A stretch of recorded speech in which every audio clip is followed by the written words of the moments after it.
Now let's talk about the Istikhara. This is for some older people. I always get asked the question, even today I got it. This is probably the most that I get questions about relationships and family. Married couples, divorced couples, people having problems, people who are ready to get married. Today we're going to talk about those who want to get married. And once you want to get married, obviously it is a little bit scary when you think about lifelong relationship, because the person you choose, they're with you, they're stuck with you, and you're stuck with them. You're going to have to make it work. That choice is it. And it will affect every part of your life. That is true. However, there is, alhamdulillah, a beauty to it. If you follow the right pathways, inshallah. And the best pathway is to follow the pathway of Allah, God, who made you. We have, alhamdulillah, the Quran ready for us. And we have the statements of our prophets and our Prophet Muhammad sallallahu alaihi wasallam so intricately and detailed, right to even what he used to do with his wife inside the house. She used to describe how he was as a husband. So we have so much detail. We have even how many white hairs the Prophet ﷺ had in his beard. Literally, we counted them. And we know everything about it. So we have so much information and guidance as a basis to which way to go about it. So let's talk about the istikhara. A lot of people say, I made an istikhara. Do I have to have a feeling? Am I meant to see a dream? Is there a sign? Just today someone asked me, she said, I got interested in a brother, a family member, and after a long time, and I made istikhara, I asked him, or I sent someone to ask him, and he said, no, I'm not interested. She said, is that a sign? I said, absolutely. Absolutely, he doesn't want you. There's no, magical thing about it. So my brothers and sisters, someone else, they approached me and said, and this is a cultural tradition, I'm going to talk about some really wrong things that people do. Sometimes culture, sometimes it's our elders who get it wrong and stuff it up for the young people. They make it very hard for them. One of the things about istikhara that is so false and wrong is when they say you have to get your father or your grandfather or a sheikh or an imam to do the istikhara for you because they're more holy, they're more religious. So they'll do the istikhara for you and then they'll tell you what dream they had. And the dream will tell them if you should go ahead or not. This is the most misleading thing I've ever heard in my life. It contradicts all the teachings of Islam. There is nothing in the Quran or Sunnah of the entire hadith. You search it and I challenge anyone to find it. A text where the Quran or the Prophet ﷺ told us that's how the istikhara is done. Istikhara is a prayer. You pray 2 rak'ahs, then you ask Allah. Dua and salat. You don't go in and say to somebody, hey, I just came into the mosque. Can you please do the tahiyyat al-masjid for me? I'll just sit on the corner over there. You don't say that to people. Salat and dua is yours. The proper way to do it is that you have to do it because you're the one who's meaning it. It's coming out from your heart. You're the one who wants Allah to help you, right? No one else. So it's not from the Sunnah, it's not from Islam that someone else does the istikhara for you. I don't know where people got this from. I don't know what justifications they had. I'm not saying it's haram. I'm just saying it's not the right way and you're going to be misled that way. I've had these situations. A lot of people come. So I'm not going to say one person, many. They come to me and say, well, my grandfather said he is going to do the istikhara for me. A brother asked for me, for example, or a sister asked for me. And you got the grandfather, for example, or the father or an uncle who has gone on a very different tangent of Islam, a very spiritual one that's, the type of spirituality where they're detached from what reality of life really is. Some people take Islam as something so spiritual that it's completely detached from real life. It's almost a fantasy.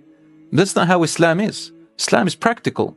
So the grandfather went, or the father, I don't know who, they made istikhara, they saw a dream, it was a bad dream. Maybe the shaitan came to them, I don't know. They said, you're not allowed to marry this guy. But he's a good guy. He's a religious guy. He's a good character. He has a job. He has an income. He's known to be trustworthy. He's known to be honest. Everybody talks well about him. He's got a good reputation at school. He's got a good family. No, the dream. They base it on the dream. Brothers and sisters, there are so many stories like this. Sometimes they say, I made an istikhara and I really want this person. So why did you do the istikhara? The istikhara is asking Allah for advice and guiding you. Someone said, can I say the first part of the istikhara, not the second part? Because this is how the istikhara goes. The Prophet ﷺ said, if any of you has decided to take a step towards a particular endeavor, anything in life, you have made the decision and you want to go ahead. Before you go ahead, pray 2 rak'ahs and say the istikhara. The istikhara sounds like this: Oh Allah, I seek your counsel, for you know I do not know. You have the qadar, you are the one who wills, I cannot will. You are the all-knower of everything. Oh Allah, if this is good for me in my religion, my well-being and worldly affairs, and my hereafter, then grant it to me, and grant me to it, and bless it for us. And if it is bad for me, for my religion, my worldly affairs and well-being, and for my hereafter, then keep it away from me and me away from it, and guide me to where is better and make me accept it. Now someone said to me, can I say the first part? If it is good for me, bring it, and me to it, but not the second part. I said, well, that's not istikhara. You're asking Allah to make it work for you. There's nowhere where it says that the istikhara, the condition of istikhara is that you have to have an open heart, that you feel good all the way, or that you have to have a dream. There's nothing like that. Rasul ﷺ said, once you have made your decision, now listen carefully, it says, فَإِذَا هَمَّ أَحَدُكُمْ إِذَا عَزَمَ أَحَدُكُمْ. The hadith is in Bukhari. If one of you has decided, what does that mean? One of you has decided, meaning you have gone, researched, investigated, asked about them, met them, or even before meeting them. Let's say you want to make istikhara to go and meet them for marriage. You go and ask about them. You find out if they even want to get married. You research about them. You ask families, you ask friends, look at their social media page. After you've done all that research, then you make the istikhara before going over. Then after you meet them and talk to them and you investigate the second step, after all that, you use your logic, you use your rationale, you study, you investigate, you think about what you want, you ask the questions, you study the topics. Then before the next major step, making the decision to get married, make an istikhara. Why? Because there's 2 parts to making a decision. Number 1 is the normal, practical, logical rationale of how things work. Get to know the person, for crying out loud. Do all the proper stuff. Take advice from experts, from your parents. Do all that stuff. Know what you want. Ask the right questions. We talked about that last week. That's for the now. You want to get married now? Do your investigation for the now. So what is the istikhara for? The istikhara is for the later. The istikhara is for the future. We know what's happening now, but we don't know where it will go in the future. So we make the istikhara for the unknown future, not for the now. As for the now, investigate, make your istikhara. And the ulama said there are some signs to the istikhara, but don't use them specifically. Don't rely on 1 or 2. Don't say, I made an istikhara and that night you saw a dream.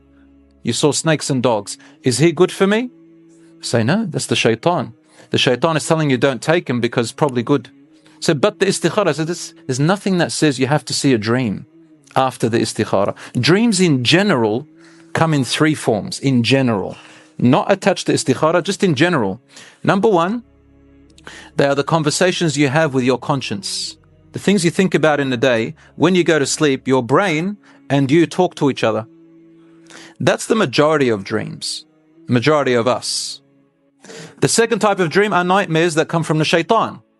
They're the dogs and the cats and the scary monsters and the snakes and I don't know what, and the night terrors and the sleep paralysis. All these come from the shaitan. They don't harm you. They just scare you a little bit. You wake up, you're a little bit terrified, recite Ayatul Kursi, turn to the other side, say Bismillah, and you'll be okay, inshallah. The third type of dreams are the ones from Allah subhanahu wa ta'ala. They're difficult to see properly. Sometimes they're mixed with other things. So you got to ask a shaykh or an imam or a scholar or somebody you know who's knowledgeable a little bit, who can kind of give you some advice. You don't just go and determine it yourself.